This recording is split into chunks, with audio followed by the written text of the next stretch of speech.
السلام علیکم ورحمۃ اللہ وبرکاتہ۔ فیصلہ ہمارے اختیار میں ہے۔ فرض کیجئے آپ چائے کا کپ ہاتھ میں لیے کھڑے ہیں اور کوئی آپ کو دھکا دے دیتا ہے تو کیا ہوتا ہے؟ آپ کے چائے کے کپ سے چائے جھلک جاتی ہے۔ اگر آپ سے پوچھا جائے کہ آپ کے کپ سے چائے کیوں جھلکی تو آپ کا جواب کیا ہوگا؟ یہی کہ کیونکہ فلاں نے مجھے دھکا دیا۔ غلط جواب۔ درست جواب یہ ہے کہ آپ کے کپ میں چائے تھی اسی لیے جھلکی۔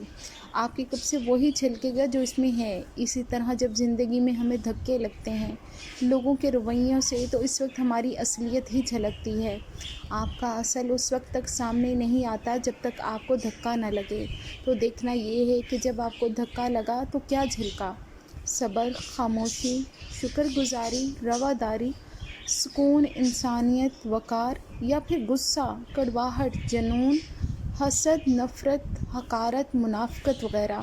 چن لیجئے کہ ہمیں اپنے کردار کو کس چیز سے بھرنا ہے۔ فیصلہ ہمارے اختیار میں ہے۔ اپنی سوچ کو مثبت رکھیے۔ جزاک اللہ۔ دعا میں